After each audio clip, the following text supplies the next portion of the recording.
You cannot touch, you cannot alter, you cannot amend, you cannot abrogate 370. नाजरीन अस्सलाम वालेकुम व रहमतुल्लाहि व बरकातुहू। नाजरीन आप देख रहे हैं KTV उर्दू कश्मीर शाहिद बुखारी के साथ कश्मीर विद शाहिद प्रोग्राम में। नाजरीन इकराम, आज के प्रोग्राम में हमने अपना एक पुराना वादा आपसे निभाना है और वादा ये था कि 3 दिन पहले मैंने अपने एक प्रोग्राम में बताया था कि जम्मू कश्मीर के अंदर जूं 5 अगस्त 2019 के वाक़यात वापस दिमागों के अंदर जूझने शुरू हुए। कई एक बदलाव आए, कई एक हादसाती तौर पे लोग सामने आ गए, कई लोगों ने सियासतदानों पे ताने कसने शुरू किए, कई लोगों ने क़यादतों से बिल्कुल मुनहरिफ होकर के इस तरह का लिखना शुरू किया कि इंसान को ये समझ में नहीं आता कि आखिर इस कौम को किनारे लगाना है तो लगाना कैसे है। लेकिन उस प्रोग्राम में मैंने जो वादा आपसे किया था वो वादा ये था कि हम आपको बताएंगे कि 4 अगस्त 2019 को भला ऐसी क्या बात हुई थी। आपको अच्छी तरह से याद होगा कि मैंने सभी पार्टियों का जिक्र किया और उसको मैंने कहा कि एक मखसूस लीडर को हम बुलाएंगे। इसलिए इंट्रोड्यूस नहीं किया था चूंकि अब आपके सामने स्क्रीन पे है, इसलिए आप बिल्कुल इनसे मुतारिफ हो चुके होंगे।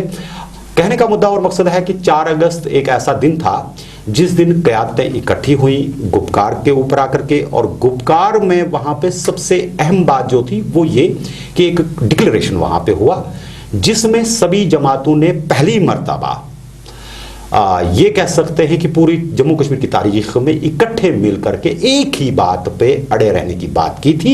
लेकिन अचानक सारे गिरफ्तार हो गए। गुपकार डिक्लेरेशन क्या था? हमारे साथ मौजूद हैं सीनियर वाइस प्रेसिडेंट अवामी नेशनल कॉन्फ्रेंस और खासकर अगर हम बात करें सिविल सोसाइटी के सरबराह जनाब मुजफ्फर हुसैन शाह साहब। मुजफ्फर साहब ने सिविल सोसाइटी में जितना रोल अदा किया, जिस अंदाज में इन्होंने ट्रेड यूनियन से लेकर के समाज के हर तबके को एक राय पर लाने की कोशिश की, ये इनकी सबसे बड़ी कोशिश मानी जाती है। और माना जाता है कि गुपकार डिक्लेरेशन के वक्त भी जो दर पर्दा रोल था वो शाह साहब का था। शाह साहब, आपका KTV उर्दू के शुक्रिया बहुत बहुत शाहिद साहब जी, बहुत बहुत शुक्रिया। शाह साहब, जैसा कि मैंने आपको बताया कि 4 अगस्त गुपकार डिक्लेरेशन, क्यों जरूरत पड़ी, गुपकार डिक्लेरेशन था क्या, और अचानक से जिस दिन आप शाम को मिले उस दिन फिर आज के दिन तक शायद कभी भी कोई इकट्ठे नहीं मिल पाया। जी, बात सही है जी। हुआ क्या था, थी क्या ये डिक्लेरेशन?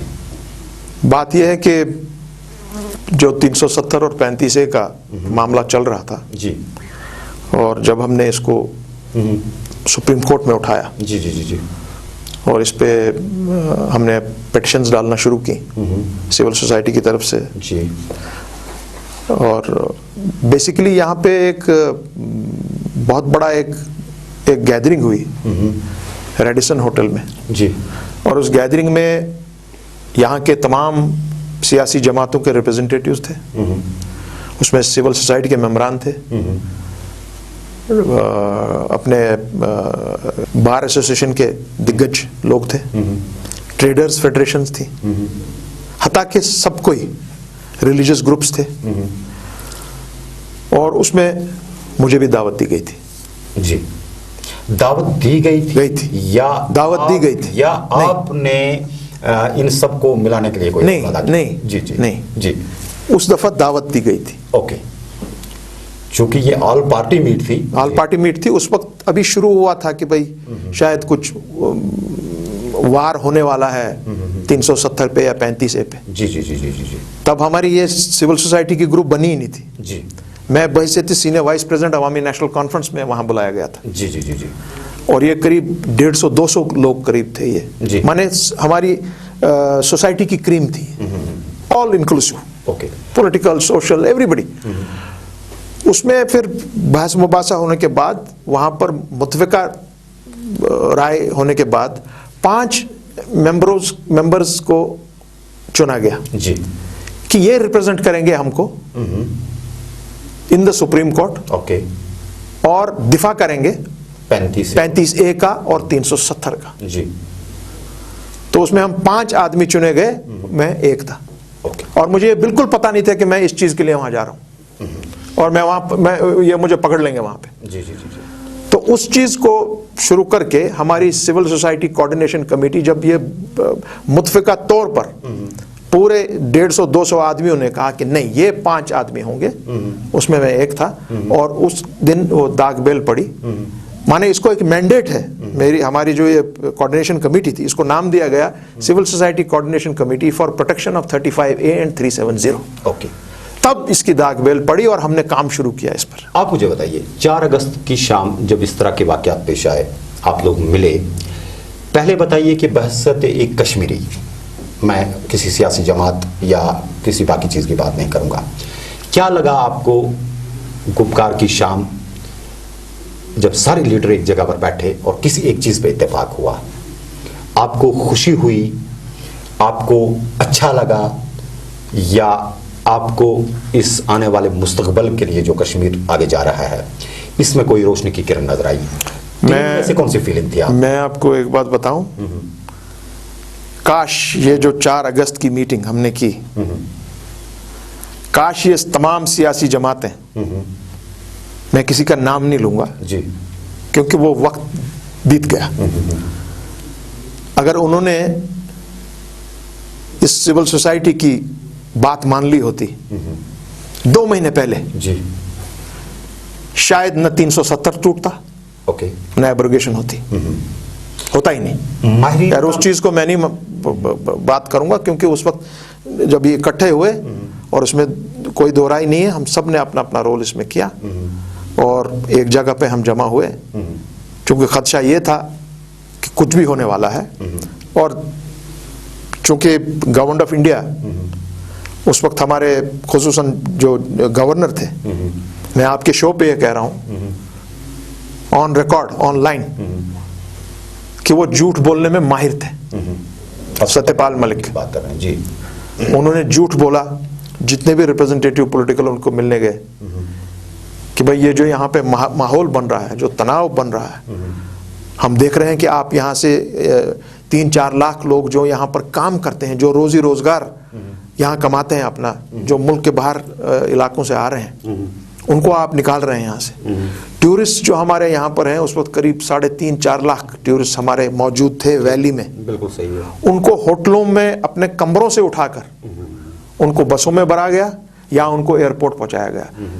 दूसरी तरफ से चूंकि बहुत ही ये very heavy deployment of security forces हो रही थी और बाहर से जहाजों में ये लोग आ रहे थे, लग रहा था शायद जंग होने वाली है,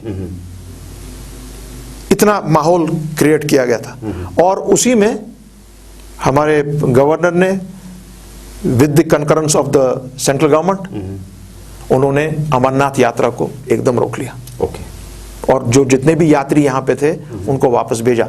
सो हमारा माथा बहुत पहले से ठनका था, मगर अब उस वक्त हमने जब देखा कि ये बात है, उस वक्त हमने सबसे यही बात कही कि भाई अपनी अपनी जो सियासी जमातें आपकी हैं, जो हमारे ये सियासी पोर्टफोलियो हैं, उनको जरा हम इधर को रख दें, because it is a matter of our future generations. Okay, you have to show a united face.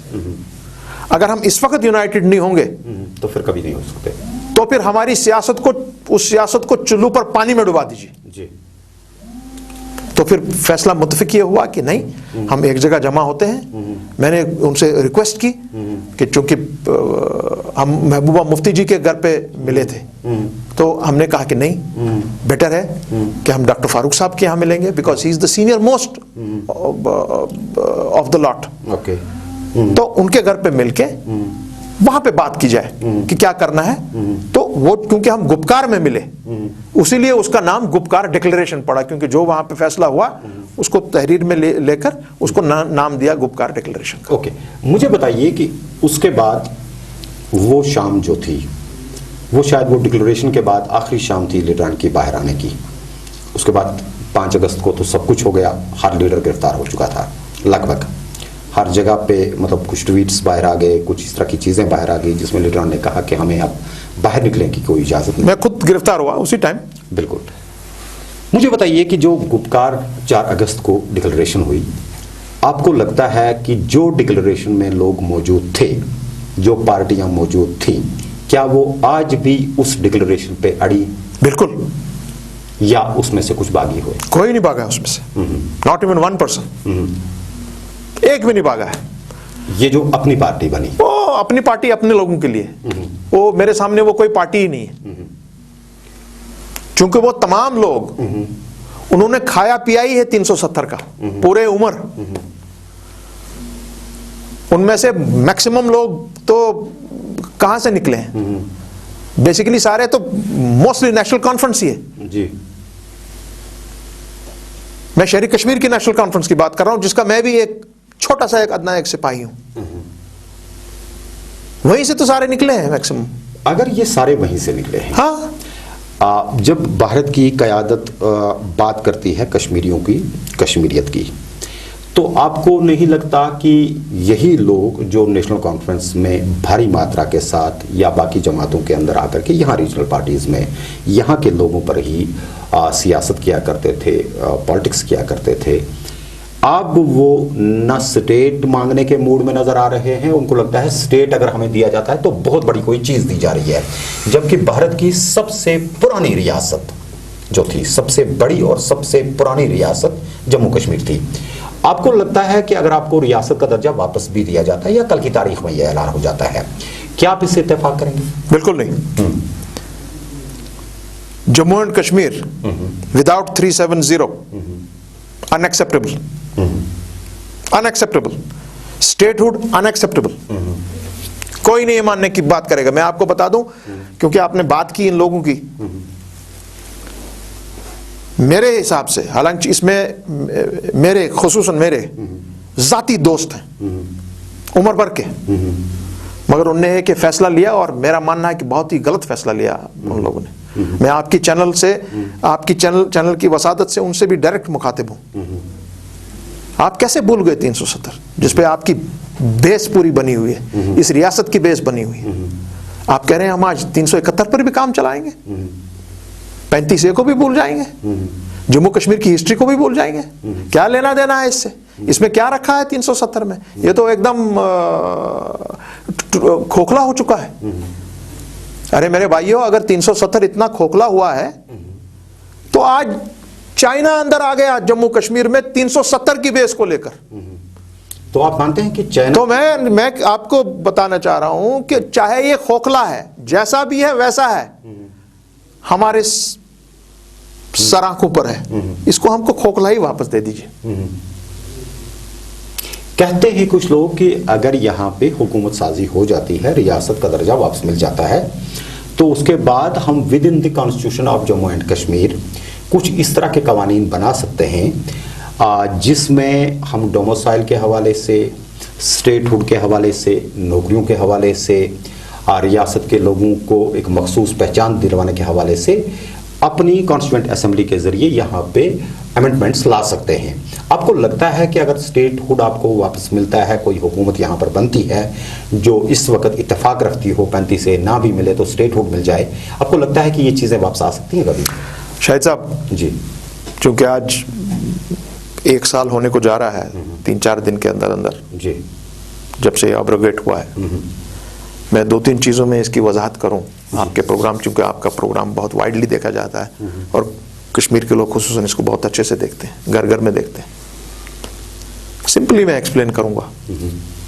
और मैं बाज़ाब्ता तो जो बात आपसे कर रहा हूं, मैं under the parameters of the constitution of India and the constitution of Jammu and Kashmir बात कर रहा हूं, जी, लीगल लॉफुल बात कर रहा हूं। ओके, वो हो सकता है कुछ क्वार्टर्स को तल्ख लगे, मगर हकीकत है।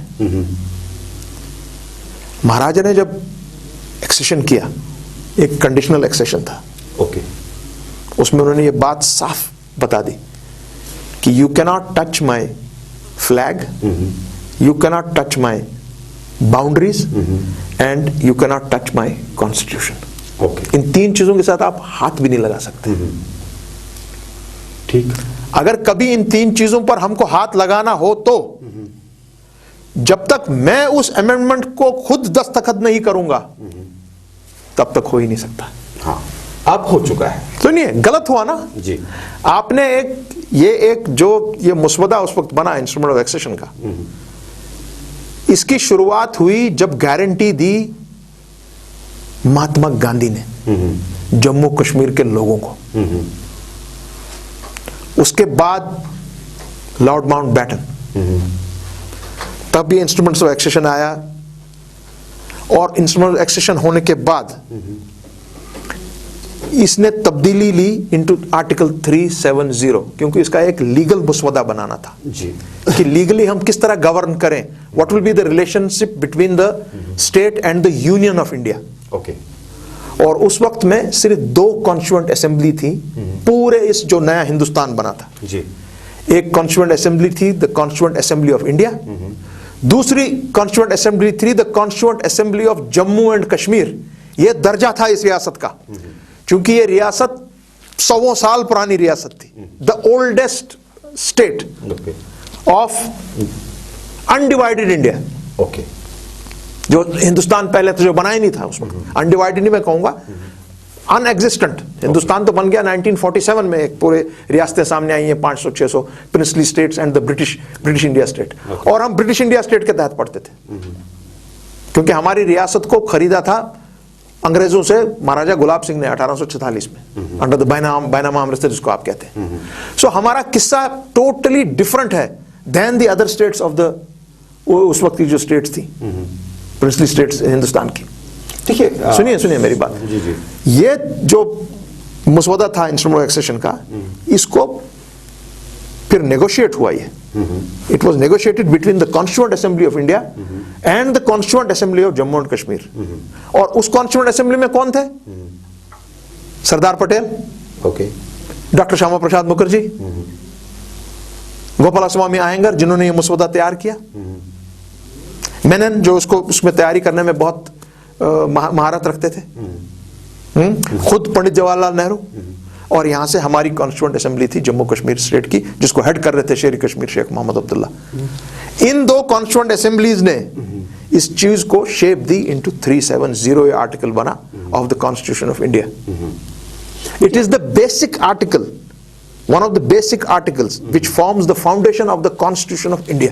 ये हमारा केस है सुप्रीम कोर्ट में। बिल्कुल है। और पूरा जम्मू कश्मीर जो है वो ये जानता है कि केस है, बाज़ाब्ता तौर पे वहाँ पे अभी है, सुनवाई के लिए पड़ा हुआ है, कब होती है क्या नहीं होती है। आपको नहीं लगता शाह साहब कि कांग्रेस ने अपने दौरे हिंदार में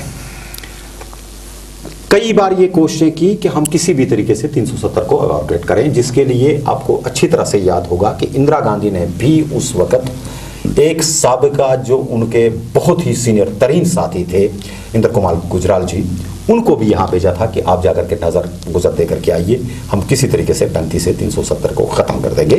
और जब वो यहाँ पे आए तो उन्होंने जब यहाँ की सूरत हाल देखी तो उन्होंने वापस जाकर के इंदिरा गांधी को बताया कि अगर हम आज की डेट में या इन सालों के दौरान जो हमारी हुकूमतें हैं इसमें अगर हम 35 या 370 के साथ कोई छेड़खानी करते हैं तो इससे हम बहुत ज़्यादा नुकसान में चले जाएंगे मुल्की सतह पे, और पैकेज इसका मुतबादिल नहीं हो सकता, बल्कि इसके लिए ऐसा होना चाहिए कि जब तक आपके पास 2/3 अक्सरियत ही नहीं बल्कि उसके साथ साथ कुछ अंदर के लीडरान जो मुकम्मल तरीके से हमारे साथ मिल जाएं, जब तक वो नहीं मिल पाएंगे हम अंदर जाकर के बैठेंगे नहीं, अंदर के सारे मसवदे पढ़ेंगे नहीं, तब तक ये चीज़ें मुमकिन नहीं हैं। ये स्पेस किसने दी और कहाँ से आ गई? इसमें मैं थोड़ा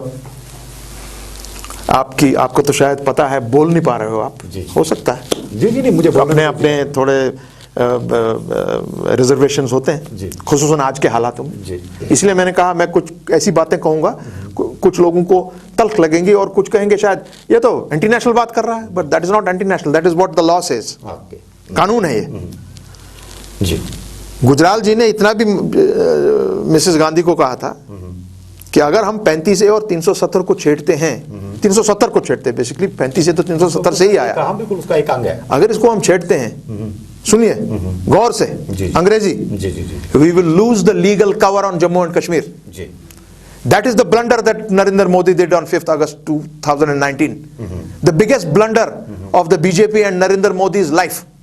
और वो इस चीज को आप बहुत पछतावा करेंगे वो, इसी चीज को लेकर, क्योंकि लीगल कवर ऑफ हो गया, चाइना ने कह दिया कि अक्साई चीन इज माइन। 370 के साथ हाथ लगाया तो आपने लगाया, जरूर लगाया आपने, जोर जबरदस्ती करके लगाया, 80 लाख 1 करोड़ लोगों को आपने बंद करके रख दिया, इंटरनेट को बंद करके रख दिया। पार्लियामेंट में आपके पास मैसिव मेजॉरिटी थी, आपने सुबह बिल लाई, शाम को पास की। It has never happened in the contemporary history of Indian parliament. क्या आप नोटिस दिए बगैर कि मेंबर भी प्रिपेयर हो कि मुझे किस बात पे बात करनी है। और जम्मू कश्मीर पे जिसकी एक आयरन क्लैड गारंटी है, अगर आप आयरन क्लैड गारंटी को तोड़ रहे हो तो फिर बाकी क्या रहा? आपको भुगतना पड़ेगा। ये कहते हैं कि राजीव गांधी के दौर में भी तो उन्होंने उस वक्त ये छोड़ दिया। बिल्कुल, वो भी। मगर मैं इसको थोड़ा आप इसका मैं थोड़ा सा और आपको ज़हन नशीन कुछ बात करना चाह रहा हूं आपके प्रोग्राम के थ्रू। हमारे जम्मू कश्मीर के भाइयों को, उनको बहुत चीजों की इल्म नहीं है। हमारी छोटी जनरेशन को आज पता नहीं है कि क्या था मामला। सुनिए, 77 में जब हमने इलेक्शन जीता, जनता पार्टी एक तरफ से खड़ी थी।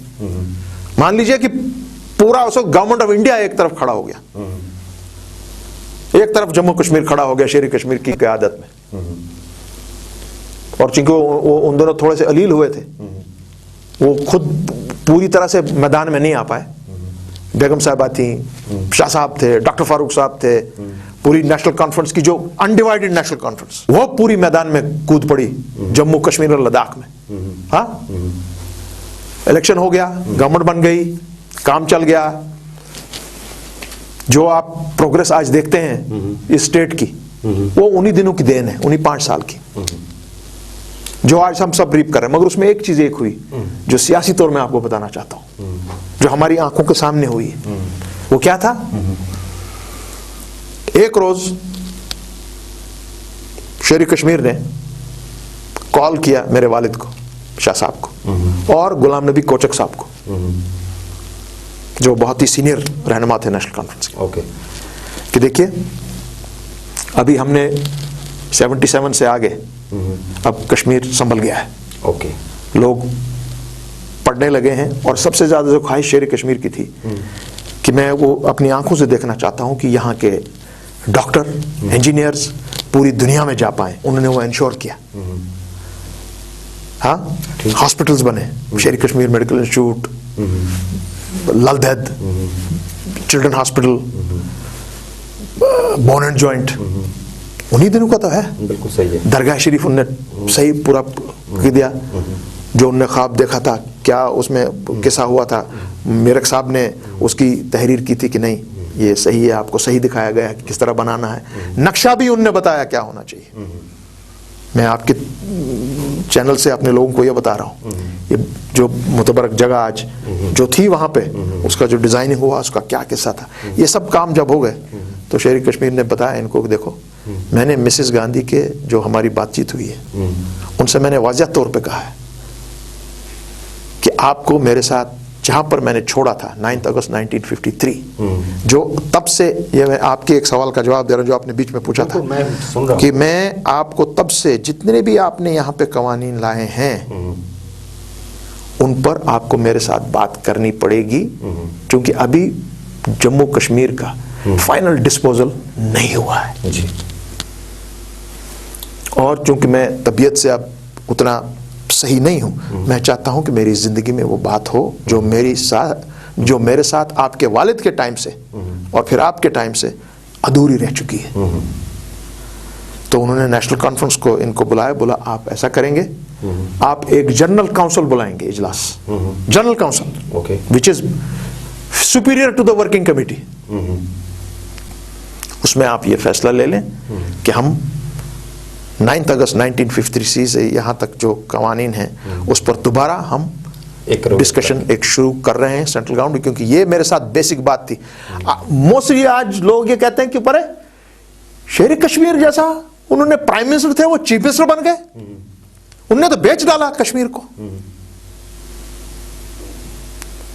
अरे भाई, उनका कद इतना लंबा था कि वो चीफ मिनिस्टर की कुर्सी पे फिट ही नहीं होते थे, सियासी तौर भी, जिस्मानी तौर भी। मगर कश्मीर के लिए वो बैठ गए उस पे। तो बात मुझे इतनी कहनी है शाहिद साहब कि उन्होंने ये बात कही नेशनल कॉन्फ्रेंस के दिग्गजों से कि ओके, मैं ये जो अनफिनिश्ड टास्क है, जो 75 में मेरे साथ बात हुई थी, ऑल राइट, मैं अभी इस काम को संभाल रहा हूं, मगर आपको इन चीजों पर जहां पर हमने छोड़ा था, इस पर आपको बात करनी पड़ेगी। सो जो मैंने वो लिख के दिया है, वो तहरीरी शाह साहब के डॉक्यूमेंट में मैंने पेश किया है, वो मैंने डॉक्यूमेंट भी निकाला है, वो जनाब मोहतरम, इसको आप इंप्लीमेंट करने का टाइम आया है। मगर एक चीज आप ध्यान रखें, नेशनल कॉन्फ्रेंस के तमाम जितने भी हमारे इस वक्त कैबिनेट है, पूरा मिनिस्ट्रीज है, उनको बता दें कि हो सकता है 9 अगस्त 1953 दोबारा रिपीट किया जाए, क्योंकि हम ये अपना जो हक है हम दोबारा मांग रहे हैं। मगर उसके क्या हुआ, वो कुछ अरसे के बाद ही 1982 में वाइल दिस प्रोसेस स्टार्टेड, उस वक्त केसी बरुआ थे कांग्रेस के प्रेसिडेंट, वो मिसेस गांधी ने उनको नॉमिनेट किया to start the process of negotiation. कि क्या हुआ 1950 से आज तक, what are the laws that were changed, जो आप बात कर रहे हैं कि क्योंकि कांग्रेस ने ये सारा किया, मैक्सिमम लॉज तो उन्होंने चेंज किए सही थ्रू प्रेसिडेंशियल ऑर्डर्स, और वो गलत है, उनको भी पता है गलत है। सो वो फिर अधूरा काम रह गया, क्योंकि वो जो रिपोर्टें बनी वो इंप्लीमेंट नहीं हो पाई। आपको नहीं लगता कि ऐसा भी वक्त आया जम्मू कश्मीर के अंदर, जब आपने खुद कहा कि एक जमाने में ये था कि वो स्टॉलवर्ट थे, वक्त ये आया कि यहां पे अगर कोई भी सरकार बनी, वो तब तक वजूद में ही नहीं आ सकी जब तक मरकजी जमातों को मौका नहीं दिया जाता उनके साथ मिलकर के यहाँ पे काम करने का। आज की तारीख में जम्मू कश्मीर के अंदर आपको लगता है कि कोई भी शख्स, पहले तो एक बड़ी बदकिस्मती है कि चाहे हम यहाँ पर इस चीज़ की बात करते हैं कि यहाँ पर अलायदगी पसंद सियासत जिसे बताया जाता है, मेन स्ट्रीम सियासत जिसे बताया जाता है, सेंट्रल डोमिनेटेड सियासत जिसे बताया जाता है, या कोई आम इलाकाई सियासत की हम बात करते हैं, कश्मीर के अंदर जनरेशंस जो हैं वो किसी को एक्सेप्ट करने के लिए तैयार ही नहीं है। अगर आप एक बहुत ही बड़े कद्दावर शख्सियत किसी की भी बात कर लीजिए, जब भी बात होती है तो गालियों से ही कमेंट्स में शुरुआत हो जाती है। एक बड़ी बदकिस्मती है कि जिस कौम को ये अंदाज़ा भी ना हो कि आने वाले कल में हमारा रहनुमा कैसा होना चाहिए, हम किस सिमत जाएंगे, हमारी तारीख क्या रही है, हमें करना क्या है आगे, आप ब्लाइंडली किसी चीज़ पर फेथ भी कर लेते हैं, कुछ चीज़ों का पता भी नहीं है। और ख़ासकर मैं एक ये कहेंगे कि एक ज़माना ये था कि सादगी का दौर था, लेकिन लोग तारीख से वाकिफ़ थे। बेशक उस वक़्त ज़्यादा इंट्रोडक्शन लोगों की नहीं हुआ करती थी, लेकिन एक तसव्वुर में अगर लीडर की बात की जाती थी, किसी रहनुमा की बात की जाती थी, तो उसका एक एतकाद सा दिल में आ जाया करता था। वो एतकाद उठ गया। ये सारा कुछ उठाने के पीछे जिम्मेदार कौन है?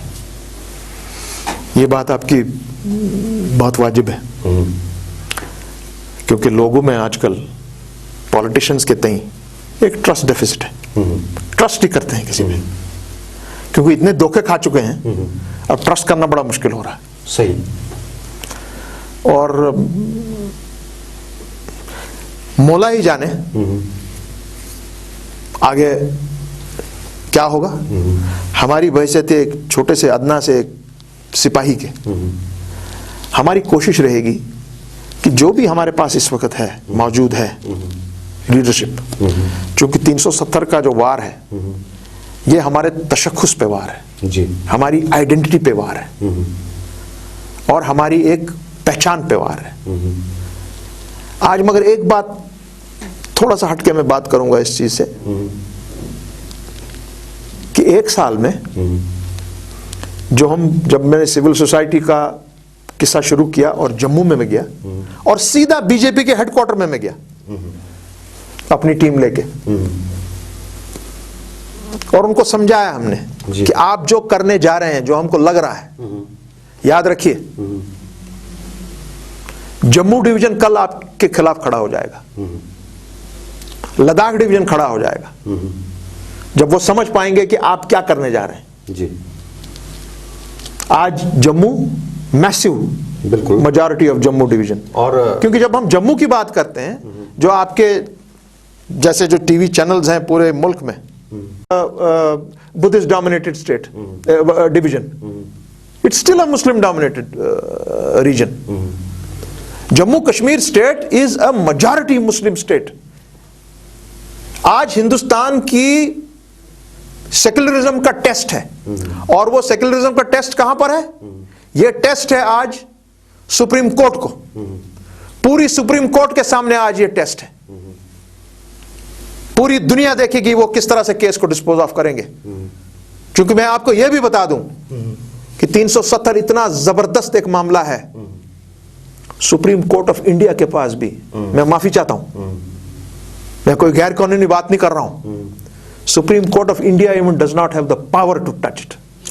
मान लीजिए कि सुप्रीम कोर्ट में भी कोई ऐसी बात आ जाती है कि उन्होंने इसे खारिज कर दिया, या 35A के लिए जो कुछ हम देख रहे हैं, 370 के लिए जो कुछ देख रहे हैं, आपको फिर कश्मीर का मुस्तकबिल कहाँ नजर आता है? मैं फिलहाल आपको बोलने नहीं दूंगा, क्योंकि आपके बारे में अक्सर बोला जाता है कि आप जहां भी गए, जिस डिबेट में गए, आप शोला बयानी से काम लेते हैं, बहुत तेज बोलते हैं।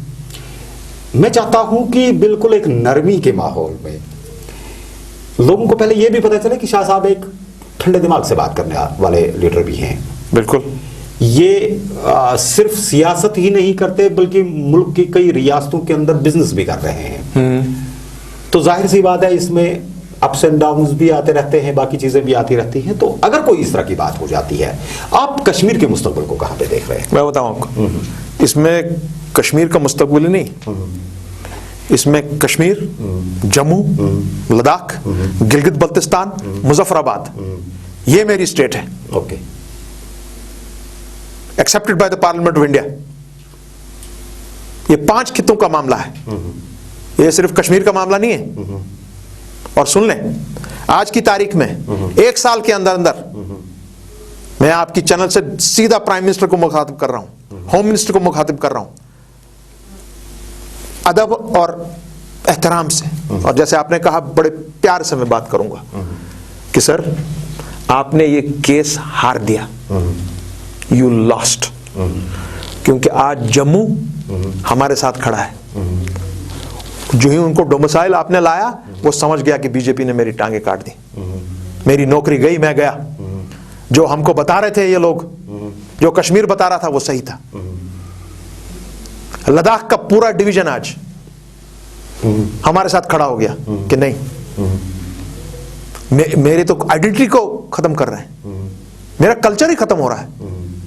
आज मुझे जॉब के लिए मेरे पास 6-6.5 लाख बेकार नौजवान बच्चे और बच्चियां हैं।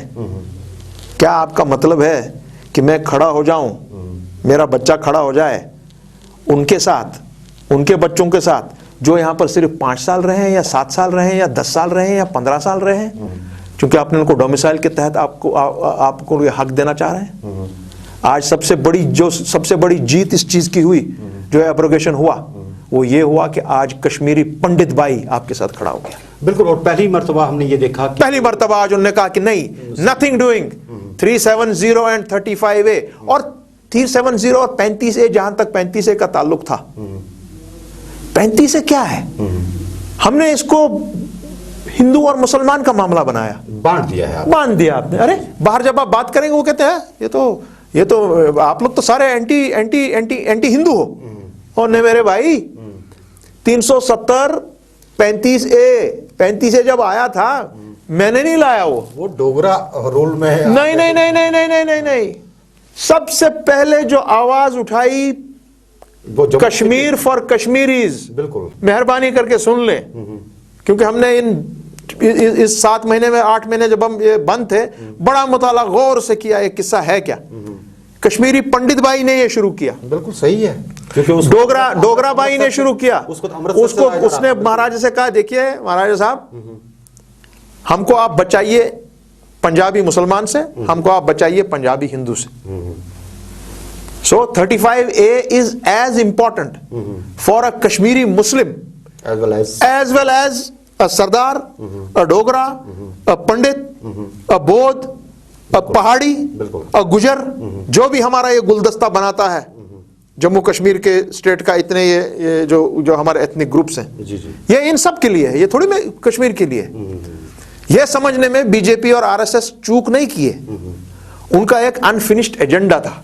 मैंने आपको कहा कि कुछ बातें मैं बड़ी तल्ख करूंगा, मगर एक हकीकत है मैं कैसे छुपाऊं। जो जम्मू में उन्होंने कोशिश की कि डेमोग्राफी चेंज करें, 48 में जब महाराजा के तहत एडमिनिस्ट्रेशन बनी, इमरजेंसी एडमिनिस्ट्रेशन, कुछ लोग शेर कश्मीर पर यह इल्जाम लगाते हैं कि उन्होंने जम्मू के मुसलमानों को नहीं बचाया। बिल्कुल गलत जो भी ये बात कर रहा है, क्योंकि जब इमरजेंसी एडमिनिस्ट्रेशन बनी उसमें जो लॉ एंड ऑर्डर का मामला था जी, जब पहले इमीडिएटली बनी, जी जी, शेर कश्मीर का दायरा इख्तियार सिर्फ कश्मीर वैली पे था। अच्छा, it was not in Jammu. Jammu का जो लॉ एंड ऑर्डर की जो बागडोर थी, जो पकड़ थी, गिरफ्त थी, that was under the Dogra ruler. Okay, तब भी अभी उन्हीं के हाथ में था वो डोगरा, हमारे वहां के जो भाई थे उनके हाथ में था, पुलिस के हाथ में था। It was under the prime minister. मुझे एक मिनट सुनिए, it was under the prime minister. जी जी, जो कत्लगारत वहां हुई, it happened under their watch and ward.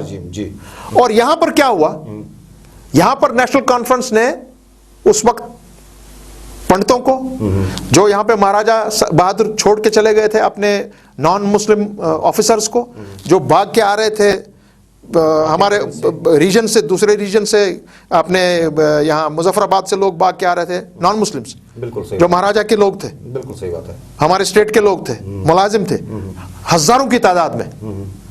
यहां पर उनके लिए स्पेशल इंतजाम किए गए और उस इंतजाम को शेर कश्मीर की देखरेख के तहत कर रहे थे बख्शी गुलाम अहमद और मेरे वालिद GM Shah as controller of supplies. उन्होंने, नेशनल कॉन्फ्रेंस ने उस वक्त किसी एक नॉन मुस्लिम के माने किसी को छू नहीं पाया कोई। सुनिए, यहां पे सब बच गए। यहां से अब कहां उनको कैसे भेजें जम्मू, इतने लोगों को जो नॉन मुस्लिम थे, क्योंकि महाराजा बहादुर जब यहां से उनको भागना पड़ा, जितने भी यहां पे रोड ट्रांसपोर्ट था अवेलेबल, 40 या 50 गाड़ियां टोटल अवेलेबल थी पूरे स्टेट में। हाँ, बिल्कुल सही है। उसमें से मैक्सिमम गाड़ियां ले गए, अपना सामान वामान लेकर महाराजा बहादुर जम्मू चले गए। यहां कुछ नहीं था, तो क्या किया गया, 350 टांगे, टोंगास, उन पर इन लोगों को यहां से जम्मू भेजा गया। माने बाइज्जत तरीके से सेफली उनको हवाले किया गया वहां की एडमिनिस्ट्रेशन को कि भाई ये लो, ये आप लोग के लोग। जब वो टांगे वाले वापस आ रहे थे, 350 टांगे वापस आ रहे थे, नगरोटा में पूरे 350 को कत्ल कर दिया गया। यह था सेक्युलरिज्म जो हमने दिखाया, और जो सेक्युलरिज्म हिंदू महासभा ने दिखाया जम्मू में, वो महाराजा बहादुर की गवर्नमेंट की और उनके आलाकारों की देखरेख में उन्होंने 4.5 लाख, 3 लाख, 3.5 लाख मुसलमानों को कत्लेआम कर दिया। और जब गवर्नमेंट ऑफ इंडिया और महात्मा गांधी के इंटरवेंशन में जबरदस्त इंटरवेंशन हुआ, और तब कहा गया कि no, Sheikh Mohammad Abdullah will take charge as prime minister. पूरा लॉ एंड ऑर्डर उनके हाथ में आ गया। विद इन हार्डली 72 आवर्स की 4 दिन या 5 दिन में कत्लेआम पूरा जम्मू डिवीजन में बंद हो गया। और फिर 350-400 यंग लड़कियां, औरतें, उनको इन हिंदू महासभा और आरएसएस के जो ये सारे लोग थे उनके घरों से निकाला गया, जो उन्होंने अगवा की थी। और उनमें से एक लड़की थी चौधरी अब्बास साहब की। सुनिए, चौधरी गुलाम अब्बास साहब, मुस्लिम कॉन्फ्रेंस के दिग्गज नेता, सही, शेर कश्मीर ने उनको बाइज्जत सही सलामत उनकी बेटी को उनके वालिद के हवाले करवाया, जिसको आज आप आजाद कश्मीर बोलते हैं। मुझे एक बात बताइए, यह मामला था, यह फर्क था। तो मेरे जम्मू महासभा वालों जो लोग, वो क्या है आज, वही आज बीजेपी है। सही बात, हमारे साथ वही, उनके साथ मामला, हमारा पत्ता उनके साथ मिलता ही नहीं है, इन्हीं चीजों की वजह से। तो उनके जहनों में खटक रहा है कि नहीं, हमको पहले इसको टर्न करना है इनटू ये मुस्लिम मेजॉरिटी स्टेट नहीं रहनी चाहिए। 370 उसकी उसकी कड़ी थी हटाने की, और कुछ नहीं है। तो क्यों कर रहे हैं आप ये आयरन क्लैड गारंटी को क्यों हटा रहे हैं? आप हटा ही नहीं सकते, आपको पता है कि आप हार जाएंगे ये केस। आज नहीं कल, कल नहीं परसों, परसों नहीं तरसों। दिल्ली में बैठ के या दीगर रियासतों में बैठ करके अक्सर लीडरान या चैनल्स ये डिस्कस करती हैं कि 35 से और 370 जो था वो तरक्की के मैदान में एक बहुत बड़ी रुकावट था, और इसी के आसपास जो थी 35 से। कौन करता है? मैं आपसे पूछूं, पूरा नहीं हुआ। 35 से और 370 के इर्द गिर्द ही, इस बॉल के इर्द गिर्द ही कश्मीर की सियासत चलती। अरे किन लोगों से वो डील करते हैं? मैं बात सुन रहा हूं। अर्नब गोस्वामी के शो में कौन होता है? सही। वो जो है टीवी क्या नाम है दूसरे का, वो आपका जो दूसरा है इंडिया टुडे के बाद, बिल्कुल मैं सारी जितने भी हैं, अब तो मुझे ये इसमें याद भी नहीं रह रहा है। नहीं ले रहे हैं जी। नहीं, मैं नाम ले रहा हूं। नहीं, मैं तो चैनल्स का मुझे याद नहीं आ रहा है। हमारे लिए ये चैनल्स टाइम्स नाउ, कोई वैल्यू नहीं रखती। टाइम्स नाउ आपका, वो आज तक, ये इतनी सारी चैनलें, वो क्या है? वो तो हिंदू मुस्लिम कराने के चक्कर में है वो। अरे भाई, और किससे वो बात करते हैं जिनको ABC नहीं पता है जम्मू कश्मीर का, कुछ मालूम ही नहीं है। 370 उसको अगर और उसको पूछूंगा जरा मुझे एक्सप्लेन करो what is 370, what is 35A, what is the background, वो बेचारा मर जाएगा, वही मर जाएगा वो। क्या लगता है आपको, अगर 5 अगस्त को अब सिर्फ 3 दिन रह गए या 4 दिन रह गए, आपको लगता है कि आप सही मानों में अपने केस को कहीं पर एड्रेस कर पा रहे हैं? केस मुजफ्फर शाह का नहीं, आपको पता है पूरे जम्मू कश्मीर का है। मैं एक बात और बता दूं आज आपके नाजरीन को। जी जी जी जी बोलिए। क्योंकि मैंने कहा आपको कुछ लोग बड़ा ही इसको शायद बुरा ना महसूस करें। हमको तो सुप्रीम कोर्ट ने मारा, बीजेपी की क्या हिम्मत, नरेंद्र मोदी की क्या हिम्मत। सुप्रीम कोर्ट ने मारा 370 को अभी तक, क्योंकि वो टाल रहे हैं। क्यों टाल रहे हैं? क्योंकि उनको पता है इस केस में कुछ है ही नहीं। They can not, government of India, parliament of India, supreme Court of India, मैं कानून के दायरे के तहत बात कर रहा हूं, जम्मू कश्मीर के कॉन्स्टिट्यूशन को लेकर और मुल्क के कॉन्स्टिट्यूशन को लेकर। You cannot touch, you cannot alter, you cannot amend, you cannot abrogate 370। एक बात बताऊं, एक मिनट, एक मिनट। कल को मान लीजिए यहां पे बीजेपी मैनिपुलेशन करती है, इलेक्शन जीत जाती है, चलिए मान लेते हैं, 2/3 अक्सरियत ले जाती है, असेंबली में आती है और कहती है देखिए आज तो अब पब्लिक ने भी हमारे दे दिया, और आज हम जो फैसला पार्लियामेंट ने लिया था वो असेंबली उसको, हम इसको आज उस पर अपनी मोहर लगा देते हैं, मोहर डालते हैं। मगर मैं उनको बता दूं, हमारी असेंबली के पास भी, असेंबली के पास जो हमारी पहली भी असेंबली थी, उसके पास भी ताकत नहीं है 370 को हाथ लगाना। They don't have the powers. क्यों? ये एक ही बॉडी को ये ताकत था कि वो इस पर कुछ भी कर सके। That was the constituent assembly of Jammu and Kashmir which ceased to exist from 1956। Okay. उन्होंने काम बंद कर दिया, अपना कॉन्स्टिट्यूशन बना दिया, उन्होंने ऐसे का तैसा रखा, 370 को उसके साथ हाथ नहीं लगाया। अमित शाह जी ने जो बात कही कि it is temporary, he is right. Amit Shah ji, you are right, 370 is temporary, but temporary till the wishes of the people are gone, are given. Okay, it is temporary till then. But चूंकि हमारी कॉन्स्टिट्यूएंट असेंबली ने इसको touch किए बगैर अपना काम बंद कर दिया कि हमारा कॉन्स्टिट्यूशन बन गया, दिस इज इट, ये Jammu and Kashmir state will be governed under article 370। उसमें फिर 35A उसके साथ में आया, जो महाराजा के कानून थे उसको 1927 से हमारा स्टेट सब्जेक्ट लॉज, उसकी रेटिफिकेशन हो गई। It came under 35A। It was for every Hindu, Muslim, Sikh, ईसाई जो भी है, उसमें एक औरतों के बारे में थोड़ा सा मैं जिक्र करूंगा अभी, मगर पहले ये मैं बात किसी उस फ्लो में हूं मैं कि आप इसको आप जब आप टच नहीं कर सकते ना, कुछ नहीं कर सकते ना, it also assumes a permanent shape.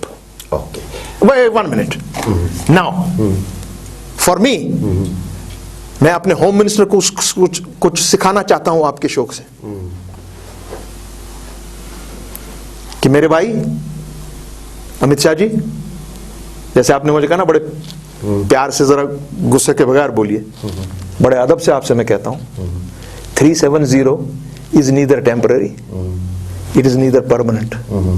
It is temporary also, it is permanent also.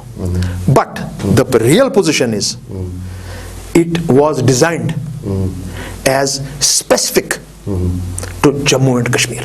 जैसे 371 है, अरुणाचल, ये बाकी 371 A B C D E F G, right, ठीक, सिक्किम से लेकर उस तक सेम वे, और वो तो बाद में आया. 370 is specific to Jammu and Kashmir, और ये बना तब जब कॉन्स्टिट्यूशन ऑफ इंडिया खुद बन रहा था. ये इसकी basic 370 is a basic article in the constitution. इसको आप जिसने भी आपको जितने भी लीगल लुमिनरीज ने आपको ये ऐसा किस्सा करने को बताया, उन्होंने आपके पैरों पे कुल्हाड़ी मार दी. ये आज नहीं, कल नहीं, परसों, चाहे आप रहें पावर में या ना रहें, 370 will be back with honour and dignity to Jammu and Kashmir. चूंकि वक्त की बहुत ज़्यादा कैद है और हमारे नाजरीन ये भी सोच रहे होंगे कि आज सवाल भी बड़े ठंडे अंदाज में पूछे जा रहे हैं, और साथ में जो बात है, एक बात मेरी, 1 मिनट सर, मुझे एक बहुत ही सीरियस मैटर रह गया. वो ये था कि जो मेरे बीजेपी के दोस्त, और ये भी सुन लें, मेरे भी बीजेपी में, आरएसएस में बहुत ही मेरे अच्छे अजीज दोस्त हैं, ठीक, उनको भी मैं बोलता रहता हूं, यार तुम लोगों का दिमाग चल गया क्या? आपने इसको यहां जी लेडीज को राइट ही नहीं है, यही बेस बनाया ना इनने, जो हमारा केस सुप्रीम कोर्ट में, उसने शादी कर ली तो खत्म. अरे भाई, अगर मेरी यहां से बहन कोई बाहर शादी करती है, जब तक वो जिंदा है, she is a state subject of Jammu and Kashmir. सही बात है, उसको कोई नहीं रोक सकता. अगर कोई मेरी बहन बाहर से, चाहे वो हिंदू हो या मुसलमान या सिख हो या ईसाई हो, जो बहन मेरी बाहर से आती है, यहां एक कश्मीरी से शादी करती है, कश्मीरी का मतलब मेरे जम्मू से, लद्दाख से, जम्मू कश्मीर के नागरिक से अगर शादी करती है वो, अगर उसका हस्बैंड खुदा न खास्ता फौत हो जाता है, तो क्या उसका स्टेट सब्जेक्ट मर जाता है? No, she enjoys the same privileges as the woman who is born in Jammu and Kashmir who marries outside. बिल्कुल सही बात है. ये मेरा 370 का किस्सा है, ये मेरा 35 का किस्सा है, और आपने गलत तौर पर पूरे मुल्क को गुमराह किया है, हिंदुओं को गुमराह किया है आपने, वहां के मुसलमानों को गुमराह आप कर रहे हैं. झूठ बोला आपने पार्लियामेंट में, 32 पॉइंटों पे आपने बहस की पार्लियामेंट में, सुबह से शाम तक 32 के 32 पॉइंट्स आपने झूठ बोले. All the 32 are lies. Governor के पास जी पावर है, उसने जी हमको गवर्नर ने पावर कहां से लाया? उसने एज्यूम किया पावर ऑफ द लेजिस्लेचर. हमारी लेजिस्लेचर थी ही नहीं, गवर्नमेंट ही थी नहीं. How did he assume the power of the legislature? He has no right to assume the power of the legislature. आपका बेसिस ही गलत है. सुप्रीम कोर्ट क्या करेगा? मैं भी तब भी, क्योंकि केस सुप्रीम कोर्ट में है, हम उसका ऑनर करते हैं. We will wait for the outcome. Let us see क्या होता है. दुआ करेंगे कि 35 से 370 या डोमिसाइल के हवाले से जो बातें की जा रही हैं इस वक्त, या मामला आ रहे हैं, ये हिंदू मुसलमानों का मामला नहीं है सर. जो बनाया जा रहा है पूरे मुल्क में कि 370 की बात मत करना, तुमको एंटी नेशनल और तुमको एंटी हिंदू करार दिया जाएगा. नो, आज एक हिंदू, मुसलमान, सिख, ईसाई, कश्मीरी पंडित, बौद्ध, पहाड़ी, लद्दाखी, गुजर, जितने भी लोग हैं, वो आज पूरी तरह समझ गए कि भाई 370 क्या है और 35 है क्या था। जी, सिंपल बात है। चलिए नाज़रीन, आपसे ये वादा करते हैं कि अगर अल्लाह ताला ने चाहा तो ईद के बाद आपसे एक मरतबा फिर शाह साहब को मुलाकी करवाएंगे। कई बातें हैं जो रह गई जिन पे बात होनी चाहिए, क्योंकि कई लोग अब ये भी बता रहे हैं। गुज़श्ता दिनों में एक सोशल मीडिया पर किसी चैनल को देख रहा था जिसमें ये बताया गया था कि कुछ लोग ये चाहते हैं कि वो एक नए सिरे से बख्शी गुलाम मोहम्मद बने और बख्शी बनना उनका अब ख्वाब है, ताकि वो अपने ज़रिए जम्मू कश्मीर के डेवलपमेंट के हवाले से कोई बड़ा काम कर जाएं। लेकिन जम्मू कश्मीर बेसिक जो है उसके हवाले से कौन काम करना चाहता है, इस हवाले से बहुत सारी बातें हैं जो जवाब तलब रहेगी। और जब इस तरह से किसी ऐसे आदमी से मुलाकात आदमी होता है, ख़ासकर जब सिविल सोसाइटी की बात आई, जब प्लेटफॉर्म पर एक जगह पर लीडरान की बात होने को आई, कई लीडरान हैं जो अभी तक बंद हैं। ये भी इशारे मिल रहे हैं कि कई लीडरान को शायद ईद पर रिहा भी किया जाएगा। कई के बारे में बताया जाता है कि शायद अंदर से कोई इस तरह की बात चली है कि उनको इसलिए बंद रखा जाएगा ताकि उन्हें मौका दिया जाए। असल में हकीकत क्या है, वक्त हर चीज़ का मरहम भी होता है और पर्दे भी सरका देता है। उम्मीद करते हैं कि आपकी ईद बहुत ज़्यादा खूबसूरत होगी। शाह साहब, आप यहाँ पे आए, आपको मेरी तरफ से भी ईद मुबारक। तमाम हमारे जो सुनने वाले थे उनको भी ईद मुबारक जी। और एक ही मैसेज दूंगा कि अल्लाह करे इस मुसीबत से हमको छुटकारा हासिल करे जो आज के लिए बीमारियों की वबा फैली हुई है, मगर उसमें हमारा भी बहुत बड़ा रोल है। हम इस बीमारी को अपने घर में आने से खुद रोक सकते हैं। सही बात है। मास्क का इस्तेमाल करें, SOPs का। यहाँ पर तो नहीं कर पाए क्योंकि हम दूर बैठे हैं और मास्क है, नहीं तो मास्क का इस्तेमाल बहुत जरूरी है। बिल्कुल बिल्कुल, बहुत सही बात कही आपने। और यही उम्मीद करेंगे कि जब एक सेहतमंद कौम होगी, बाशऊर और बाहिस कौम होगी, वही अपने मुस्तकबिल का ख्याल भी रख सकती है। यहाँ आने के लिए आपका बहुत बहुत शुक्रिया। और KTV उर्दू के स्टूडियो में बात की, उम्मीद करते हैं दूसरी मरतबा फिर तशरीफ लाएंगे। नाज़रीन, अपना बहुत ख्याल रखिएगा। हमें दीजिए आज के इस हमारे से इजाज़त। अल्लाह हाफिज़।